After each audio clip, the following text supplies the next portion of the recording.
umusore utarigeze ujya ahantu hose atekereza ko nyina ari uteka neza kurusha abandi bose. Uyu mugabo yaravuze ngo iyo umusazi agenda yambaye ubusa, bene wabo nibo bumva bafite isoni, bene wabo nibo baseba, mu gihe umusazi we nta kimwaro yibonaho. Yaravuze ngo iyo abavandimwe barwanye bakicana, umwimukira azungura isambu ya se. Iyo abavandimwe barwanye bakicana, umuntu utazwi araza akazungura imitungo basize. Uyu mugabo yaravuze ngo niba udakunze inkuru y'umuntu runaka, uzashakisha uburyo wandika iyawe. Niba udakunze ibyo umuntu avuga, basi wowe uzavuga ibyawe. Chinua Achebe yavuze ijambo rikomeye ngo ibyangiritse byakozwe mu mwaka umwe gusa bishobora gufata imyaka 10 cyangwa 20 kugira ngo bisanwe. Kwangiza burya biroroha, ariko gusana bigakomera. Chinua Achebe yaravuze ngo kurazika ibintu nizo mbabazi z'umuntu w'umunebwe. Gushyira ejo ibyo wagakoze uyu munsi. Umunebwe niwe ushyira ejo ibyo yagakoze uyu munsi. Umunebwe niwe uhora ategereje igihe nyacyo, kandi burya nta gihe nyacyo kibaho uretse none. Chinua Achebe yaravuze ngo izuba rimurikira abahagaze mbere y'uko rimurikira abapfukamye. Nibyo mbabwira ngo n'amahirwe burya asekera abakozi, asekera babandi biteguye kuyakira. Izuba rimurikira abahagaze mbere y'uko rimurikira abapfukamye. Yigeze kuvuga inkuru ishekeje ariko nziza irimo isomo. Yaravuze ngo umubu wabwiye ugutwi ngo bashyingiranwe. Umubu waragiye ubwira ugutwi, warese tukabana nk'umugore n'umugabo. Ugutwi kuraseka cyane, kuratembagara. Kurangije kubaza umubu kuti, ubwo wowe urabona uzabaho igihe kingana iki koko? Wowe ni waramba, uramba gufwa gusa, nta kabiri ufite. Ako kanya umubu warasebye ugenda wimyiza imoso. Bigeze nijoro ugutwi kuryamye, umubu uraza urakongorera uti rega ndacyari muzima. Burya nta kintu gito ku buryo kitagutesha umutwe, nta n'ikintu kinini ku buryo kitacika intege. Ntukagire na kimwe usuzugura, ntihakagire na kimwe kigukanga. Uyu mugabo yaravuze ngo iyo abasaza bavuga ntabwo biterwa n'uburyohe bw'amagambo ava mu kanwa kabo, ahubwo bavuga bitewe n'uko babona ibyo abato batabona. Burya umusaza bakurusha ubunararibonye. Navuga ujye wituriza umutega amatwi kubera ko avuga ibyo utabona kubera ko uracyari muto. Chinua Achebe yaravuze ngo umusaza utabarutse ni nk'inzu y'ibitabo ihiye. Yaravuze ngo iyo umubabaro ukomanze ku rugi ukawubwira ko nta cyicaro hafite, urakubwira ngo ntugire ubwoba kuko nizaniye intebe yanjye. Icyo usabwa ni ukuba munini kuruta imibabaro kubera ko yizahoraho. Yaravuze ngo hari itegeko nifuza kwigisha abantu. Iryo tegeko nta rindi burya ntukababarira ubusa. Imibabaro igomba gusiga ikintu cyiza kandi cy'ingirakamaro. Buri uko ubabaye ujye ubifata nk'amahirwe yo gufata icyemezo gihindura ubuzima bwawe. Imibabaro igomba kubyara ikintu cyiza kandi kinejeje mu buzima bwawe. Nubabara ntibigire ikintu bigusigira, ujye umenya yuko wapfushije umwanya ubusa. Ntukababarire ubusa. Iri niryo jambo nifuza ko mwasigarana mwese. Babarira ukuri. Yaravuze ngo mu gihe dukora imirimo yacu myiza, ntitukibagirwe ko igisubizo nyacyo cy'isi nziza ari igihe imfashanyo zizaba zidakenewe. Yaranavuze ngo niba igihugu ari umubyeyi koko, mujye muzirikana ko nta na rimwe birabaho ko umwana yishyura amashereka ya nyina. Niba igihugu ari umubyeyi koko, mumenye ko nta na rimwe birabaho ko umwana yishyura amashereka ya nyina. Hari iby'igihugu kitagomba kwishyuza abana bacyo birimo n'ayo mashereka. Yaravuze ngo ntukihutire kwinezeza cyane kuri iyi si, utazamera nk'ishashi y'isha yabyinnye ikageraho igacumbagira, ikageraho ikavunika imbyino nyamukuru itaraza. Yarabyinnye igeraho iravunika imbyino nyamukuru itaraza. Yabyinnye mbere y'umuziki. Yaravuze ngo umwenda ushobora kurenza igihe ariko ntushobora kubora. Ideni rishobora kurenza igihe ariko ntirishobora kubora. Yaranavuze ngo umunyabwoba ashobora gutitiza isi akoresheje amagambo ye, ariko igihe cyo kurwana cyagera agahunga. Yavuze ijambo rikomeye ngo ndwanya abantu basarura ahantu batabibye, ariko dufite umugani uvuga ko niba ushaka kurya igikeri ugomba gushakisha ikibyibushye kandi gitoshye. Ni bya bindi mbabwira ngo burya n'uwarya imbwa yarya inzungu. Ntukandavurire ubusa. Basi nurya n'inkoko uzarya inyarwanda. Uzi gusarura aho utabibye ariko ukandavurira ubusa. Achebe yaravuze ngo mwana wanjye nubwo ushaka kugwa ukaba wacitse intege, ukaba wumva isi wayihaze, byibuze nunagwa uzagwe hahandi amagufwa yawe ashobora gukusanyirizwa byoroshye. Nujya no kugwa uzigengesera utazasandara. Yaravuze ngo iyo buri muserebanya wose uryamiye inda ntushobora kumenya niba hari uri kubabara inda. Ni bya bindi by'agahinda k'inkoko. Yaranavuze ngo indwara itarigeze iboneka mbere ntishobora kuvurwa n'ibyatsi bisanzwe bivura izindi. Niba igisubizo cyonyine ufite ari inyundo, niba igikoresho cyonyine ufite ari inyundo, ntugatekereze ko ibibazo byose ari imisumari. Ntabwo ari byiza gukemuza ikibazo gishya igisubizo gisanzwe. Yaravuze ngo umwana wakarabye neza niwe ushobora gusangira n'umwami.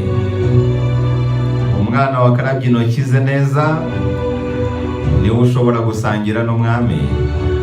Aranavuga ngo nubwo umugabo yaba yarateye imbere gute, niba adashoboye gutegeka abagore be n'abana be, ntabwo ari umugabo nyawe.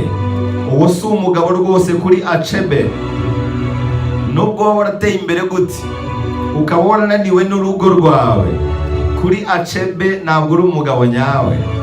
Aranavuga ngo ni injiji uriya ufata umuvandimwe we nabi akamurutisha umunyamahanga. Yaravuze ngo umuvandimwe uri mu bibazo agomba gutabarwa aho gushinjwa amakosa. Burya uburakari ku muvandimwe bwumvikana ku mubiri aho kumvikana ku magufwa. Ukubita umuvandimwe yirinda kumena igufwa. Mu magambo yose yavuze reka nsoreze kuri iri ry'abana. Yaravuze ngo abana nubwo ari bato ariko ntabwo ari abaswa, kandi abana ni inyangamugayo. Ayo ni amasomo abiri twakwigira ku bana. Y'ukuri itarimo amanyanga na make, nta mvune nta mahwa, inzira igororotse, uzamenye ko iyo nzira urimo itari iyo. Muri make warayobye. Niba nta bizazana uri guhura nabyo mu nzira urimo, menya ko wayobye. Uyu mugabo yaravuze ngo ubuzima ntabwo bugizwe no kugira amakarita meza, ahubwo ubuzima bugizwe no gukinisha neza iyo ufite. Ntabwo ari ngombwa ko ufite amakarita meza gusa mu buzima, ahubwo kumenya uko ukinisha iyo ufite nibyo byangombwa. Ushaka kuba ufite bwana za seti, ndakaza yifitiye za wayine na za watatu, ariko uburyo zikinishamo agendeye ku kimitswe akagutsindana izo bwana. Uyu mugabo yavuze ijambo rishekeze ngo urukundo rurebera muri telescope mu gihe urwango n'ishyari birebera muri microscope. Ubundi telescope ireba ibintu biri kure binini amaso atabasha kubona, mu gihe microscope ireba ibiri hafi kandi bito cyane amaso yacu atabasha kubona. Urukundo rero rurebera muri telescope, mu gihe urwango n'ishyari birebera muri microscope. Billings yaravuze ngo uriya uhora yiteze ibibazo ageza ku rwego ababazwa n'ibibazo bitigeze bimugeraho. Hariho abantu bahora biteze cyangwa se bategereje ibibazo. Abo bantu ngo bagera ku rwego bababazwa n'ibibazo bitigeze bibageraho. yaranavuze ngo niba ushaka kumenya ukuri nyako umva impande zose ariko ntiwizere na rumwe. Muri make bumve bose ubatega amatwi ariko ntugire uwo wizera. Niba ushaka kumenya ukuri nyako umva impande zombi, wumva uriya wumve n'uyu nguyu ariko ntugire n'umwe wizera. Icyo gihe ngo rwose uzaba uri mu nzira yo kumenya ukuri nyako. Yaranavuze ngo ubuzima buzira umuze ni nk'amafaranga, ntabwo tujya tumenya agaciro kabwo kugeza igihe tubutakaje.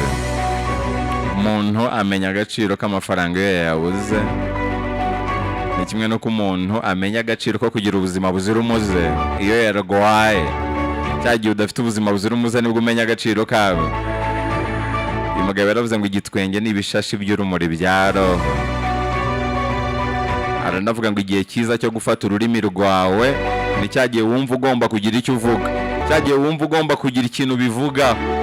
Burya ngo nicyo gihe cyiza cyo gufata ururimi rwawe. Yaranavuze ngo abantu benshi baza kukugisha inama baba baje gushimangira ibitekerezo byabo, ntabwo ari ukubikosora. Umuntu uje kukugisha inama aba aje kugira ngo umufashe gushimangira ibimurimo. Yaranavuze ngo hariho abantu babaswe no gukabya ku buryo niyo bagiye kuvugisha ukuri bagukabiriza cyane kugeza guhindutse ikinyoma. Iyo ukabirije ukuri uba ubeshye.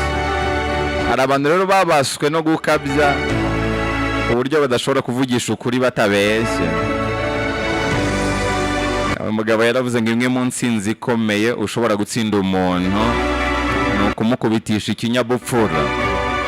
Mukubite mu kinyabupfura ngo uba umutsinze mu buryo bukomeye. Billings yaravuze ngo abaswa bagabanyijemo ibyiciro bibiri. Umuswa wa mbere ni wa wundi udashobora guhindura ibitekerezo bye, ariko hakaba n'undi muswa we wumva afite ubushake bwo guhindura ibitekerezo ariko imbaraga zo kubikora zikabura. Muri make hari udashobora guhindura imyumvire, hakaba n'undi ufite ubushake bwo kuyihindura ariko ntabikore. Billings yaravuze ngo uburyo bwiza bwo kwereka umuswa ko yibeshye ni ukumureka agakurikira inzira yahisemo. Kuri we umuswa uko wamuhana kose birangira kuri iyi nzira yahisemo. Uburyo bwiza rero bwo kumwereka ko yibeshye ni ukumureka akajyayo, noneho we ukazamuhana avayo. Ngo nibwo buryo bwiza bwo kwereka umuswa ko yibeshye, ni ukumureka agakurikira inzira yahisemo. Umuswa uko wamuhana kose birangira kuri iyi nzira yahisemo. Uburyo bwiza rero bwo kumwereka ko yibeshye uramureka akajyayo, noneho ukazamuhana avayo. Yaranavuze ngo hariho abantu benshi kuri iyi si bamara umwanya munini bareba ubuzima bwabo banabutekerezaho, bahangayikishijwe nabwo ku buryo batabona umwanya wo kubwishimira. Abantu bamara igihe kinini bahangayikishijwe n'ubuzima bwabo bakabura umwanya wo kubwishimira. Mu magambo yose Billings yavuze muri iki gice cya mbere, kanyasoreze kuri iri ngiri. Yavuze ijambo rikomeye ngo biratangaje uburyo abantu bafite byinshi byo kuvuga aribo bakoresha amagambo make cyangwa se bakinumira ntibagire n'icyo bavuga. Muri kibuka wa mugani wa hano mu Rwanda, hari umugani nigeze kumva uvuga ngo hataka nyir'ubukozwemo, nyir'ubuteruranywe n'akebo akinumira. Bavuga akebo k'ubunyobwa, uwo babuteruranye n'akebo niwe ufite byinshi byo kuvuga bikarangira yinumiye. Wa undi babukozemo gusa agataka agahuruza abahisi n'abagenzi. Niyo mpamvu Billings yavuze ngo biratangaje uburyo abantu bafite byinshi byo kuvuga aribo bakoresha amagambo make, amagambo ashira ivuga, cyangwa se bakinumira ntibagire icyo bavuga.